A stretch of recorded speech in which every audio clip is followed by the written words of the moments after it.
다메섹에서 주님을 만난 사울은 회심 후에 바로 각 회당에서 예수님이 하나님의 아들이심을 전파하고 있습니다. 이런 갑작스런 사울의 변화에 대해서 당시 유대인들은 도무지 믿기지가 않았습니다. 아주 당황하였습니다. 그렇게 자신들을 핍박하던 무리들이었는데 어찌 갑자기 저렇게 변했을까 했습니다. 이러한 유대인들의 반응은 23절에 보면 더욱 확실해졌습니다. 23절입니다. 여러 날이 지남에 유대인들이 사울 죽이기를 공모하더니, 사울 죽이기를 공모한 사람들은 바로 유대인들이었습니다. 이처럼 예수 그리스도를 영접하고 믿음으로 은혜가 충만하게 되면 반드시 좋은 일만 일어나는 것이 아닌가 봅니다. 모두가 경험한 것처럼 핍박이 함께 올 수도 있습니다. 지금 바울은 예수님 때문에 핍박을 받고 있습니다. 이것은 예수님께서도 잘 알고 계셨나 봅니다. 산상수훈에 보면 이 의를 위하여 핍박을 받은 자는 복이 있나니 천국이 저희 것임이라. 나를 인하여 너희를 욕하고 핍박하고 거짓으로 너희를 거스려 모든 악한 말을 할 때에는 너희에게 복이 있나니 기뻐하고 즐거워하라. 하늘에서 너희의 상이 큼이라 라고 말씀하셨습니다. 또 오늘 본문에 보니 여러 날이 지나매로 시작하고 있는데 이 여러 날이 지나매라고 하는 말은 많은 주석가들이 사울이 아라비아로 내려간 3년을 말하고 있습니다. 갈라디아서 1장에도 보면 그가 아라비아로 갔다가 다시 다메섹으로 돌아왔다라고 진술하고 있습니다. 내가 곧 혈육과 언혼하지 아니하고 또 나보다 먼저 사도된 자들을 만나려고 예루살렘으로 가지 아니하고 오직 아라비아로 갔다가 다시 다메섹으로 돌아갔다라고 말합니다. 사울에게 있어서 이 3년은 중요했습니다. 모세 또한 미디안 광야에서 40년을 훈련했고 사울이 바울이 되기 위해서 3년을 아라비아에서 훈련한 것을 우리는 볼 수 있습니다. 사울은 아라비아에 내려가서 3년 동안 기도하고 성경을 읽고 하나님과의 개인적인 만남만을 가졌습니다. 아라비아는 광야입니다. 우리에게도 어쩌면 이런 아라비아와 같은 광야가 필요할지도 모릅니다. 우리들 삶 속에서도 하나님과 나만의 시간을 가져야만 합니다. 한 날 한 날을 살아감에 있어서도 먼저 생활을 시작하기 전에 하나님과의 개인적인 만남으로 하루를 시작해야 합니다. 하나님과 따로 만나기 위해서 조용한 시간을 가져야만 합니다. 그것이 새벽 시간이어도 좋고 저녁 시간이어도 좋습니다. 사실 우리가 살아가면서 바쁘기만 한다면 바쁘기만 한 하루는 정말 의미가 없습니다. 문명의 이기가 발달할수록 여유로워야 할 텐데 점점 더 시간이 없고 바쁘다고들 합니다. 그러나 바쁠수록 더욱 하나님과 나만의 시간이 많아져야 합니다. 우리가 매 순간순간 주님을 의지합니다. 주님을 바라봅니다. 라고 하는 것도 바로 이런 이유입니다. 말 그대로 너무나 바쁘니까 우리는 주님을 만나야 합니다. 빌 하이벨서 목사님의 책 제목에 너무 바빠서 기도합니다. 라는 말이 있습니다. 바쁠수록 하나님과 나만의 기도의 시간이 많아져야 된다고 하는 것입니다. 지속적으로 하는 기도뿐만 아니라 순간순간 주님과 만나는 시간들이 있어야만 우리 그리스도인들은 살아갈 수가 있습니다.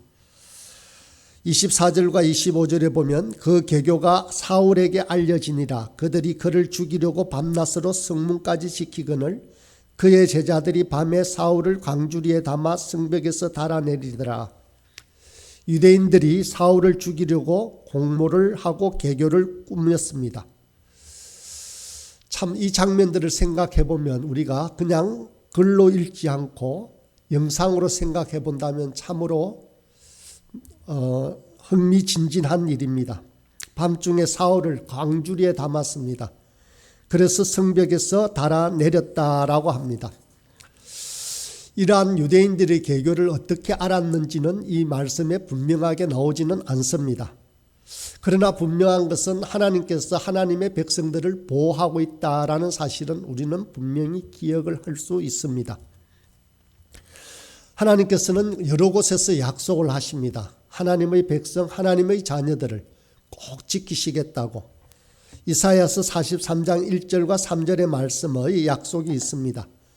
너는 두려워 말라. 내가 너를 구속하였고 내가 너를 지명하여 불렀나니 너는 내 것이라. 내가 물 가운데로 지날 때에 내가 함께 할 것이라. 강을 건널 때에 물이 너를 침몰치 못할 것이며 네가 불 가운데 행할 때에도 타지도 아니할 것이요 불꽃이 너를 사르지도 못하리라. 성경의 곳곳에서는 하나님께서 우리에게 주신 이런 약속들이 많이 있습니다. 26절은 사울이 예루살렘 교회에 가서 교인들과 사귀고자 하였으나 반응이 좋지 않음을 보여주고 있습니다. 사울이 예루살렘에 가서 제자들을 사귀고자 하나 다 두려워하여 그가 제자됨을 믿지 아니하니라고 합니다. 바울은 자기 딴에는 정말 죽을 고생을 다 했어. 복음을 전하다가 예루살렘에 가면 제자들이 자신을 환영할 줄 알았습니다. 이방 사람들에게 복음을 전하느라고 수고했다라고 위로해 줄 줄 알았는데 아무도 반겨주지 않습니다. 바울이 회심하여 첫 번째로 예루살렘을 정식으로 방문한 것입니다. 예루살렘에 방문한 이유는 사도들을 의지하여 제자들과 사귀는 것이 그 목적이었습니다. 그러나 사울의 각오로 인하여 사도들까지도 마음의 문을 열지 않고 환영해 주지 않았습니다. 그런데 이때 아주 귀한 인물이 나타났는데 그가 바로 바나바입니다. 27절에 보면 바나바가 데리고 사도들에게 가서 그가 길에서 어떻게 주를 보았는지와 주께서 그에게 말씀하신 일과 다메섹에서 그가 어떻게 예수의 이름으로 담대히 말하였는지를 전하니라. 사도 바울은 기독교 역사상 가장 위대한 인물입니다. 그러나 이러한 사도 바울의 역사에 빼놓을 수 없는 한 사람이 있는데 바로 그 사람이 바나바입니다. 바나바는 사도 바울처럼 유명하게 잘 알려지지 않습니다. 그러나 대단히 중요한 자신의 몫을 감당한 사람입니다. 사도행전 4장 36절에 보면 예루살렘 교회에 요셉이라는 사람이 있었습니다. 교회를 잘 섬겼을 뿐만 아니라 이 사람은 특별히 사람들을 잘 위로해 주는 사람이었습니다. 그래서 그 사람을 바나바라고 불렀습니다. 바나바라는 뜻이 바로 위로자는 뜻입니다. 바나바는 첫 번째로 붙잡아주는 사람이었습니다. 거듭난 사울은 예루살렘을 찾아 그들과 사귀기를 예루살렘 교회를 찾아서 그 교인들과 사귀기를 원했습니다. 아무도 받아주지 않았습니다. 그런데 오늘 본문에 보면 바나바가 사울을 데리고 갔다라고 설명하고 있습니다. 데리고 갔다라는 말은 적극적으로 강하게 붙들어 주었다라는 말입니다. 우리도 붙잡아주는 사람이 되어야 합니다. 여러분들도 기억하시겠지만 처음 교회를 들렀을 때 어떠한 마음이었습니까? 저는 머리가 다 큰 청년으로 교회에 첫 발을 디뎠을 때 주기도문을 외우지 못하는데 모든 사람이 그냥 암송하고 사도 신경을 외우고 있는 것이 신기했습니다. 저는 어떻게 해야 될지 모르는 그때에도 저를 위하여 기도해 주고 저를 교회로 상세하게 또 자상하게 이끌어 주신 분들이 있었습니다. 우리 또한 마찬가지입니다. 여러 초신자들 뿐만 아니라 서로를 시험에 들고 넘어지고 무너지는 사람이 있다면 붙잡아주는 사람이 되어야 합니다. 그래야 교회는 성장하는 것입니다. 두 번째로 바나바는 이끌어주는 사람입니다. 데리고라는 말에는 끌고 온다는 강한 말이 있습니다. 교회에는 데리고 오는 사람이 있어야 하는 것입니다. 누군가가 교회로 인도해 줘야 그 영혼이 정착할 수 있습니다. 세 번째로 바나바는 사람을 잘 소개해 주는 사람이었습니다. 바나바는 사울을 데리고 다니면서 성도들에게 사울이 어떻게 예수를 영접했는가를 자세히 설명해 주었습니다. 이런 친절한 사람이 있는 교회가 성장하는 것입니다. 우리 부활소망교회 성도님들도 보면 그렇습니다. 우리 남자 집사님들을 보면 새로운 분들을 접하고 함께 차를 나누면서 말을 붙이고 이야기를 합니다. 전혀 어색하지 않게 그렇게 서서히 스며들게 만드는 사람이 있습니다. 바나바는 안디옥 교회에서 사울과 동력자가 되어 선교사로 파송을 받았습니다. 어떻게 보면 바울이 훌륭하게 되는 데는 이 바나바의 역할이 아주 지대했음을 알 수 있습니다. 아무리 훌륭한 인재가 있어도 밀어주는 사람이 없으면 그 인재가 쓰임을 받는 데는 어려움이 있습니다. 네 번째로 바나바는 자신을 감춘 일꾼입니다. 바나바는 사도들이 기억할 만큼 헌물을 한 후에도 자신을 감추었습니다. 교회에서 7지사의 반열에 들지 않아도 불평하지 않았습니다. 이 사람은 숨은 기도자, 전도자, 봉사자였습니다. 충성한 후에도 무명의 종으로 남은 일꾼이었습니다. 이름 없이 빚도 없이 섬기는 자였습니다. 이런 봉사자들이 많은 교회는 성장하는 것입니다. 제 이메일에 서명란 바로 앞에 늘 새겨두고 기억하는 담고 싶은 문장이 있습니다. 이름 없이 가난하게 종의 마음으로 이금배 드림 이렇게 붙입니다. 정말 이름 없이 가난한 심정으로 종의 마음으로 그렇게 섬기겠다는 말입니다.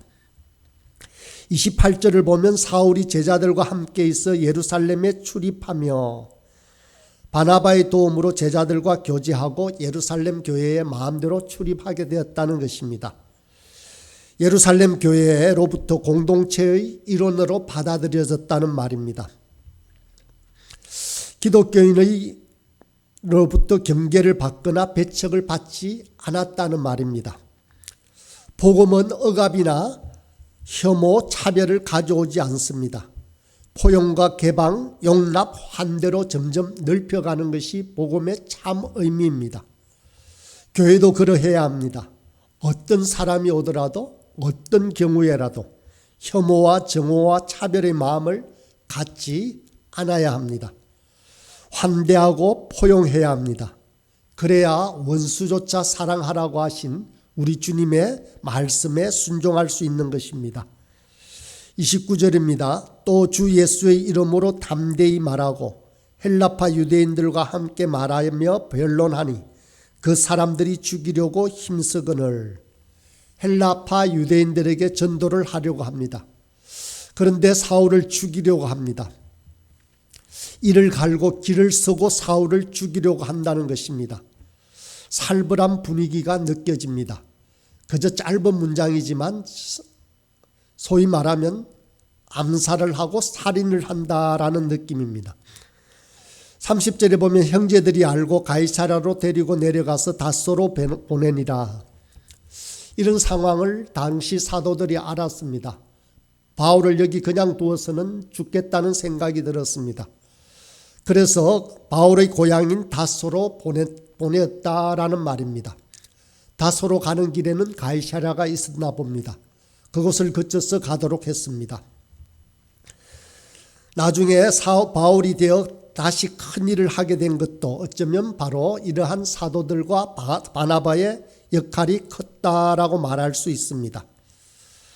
31절의 말씀입니다. 그리하여 온 유대와 갈릴리와 사마리아 교회가 평안히 하여 든든히 서가고 주를 경외함과 성령의 위로로 진행하여 수가 더 많아지더라.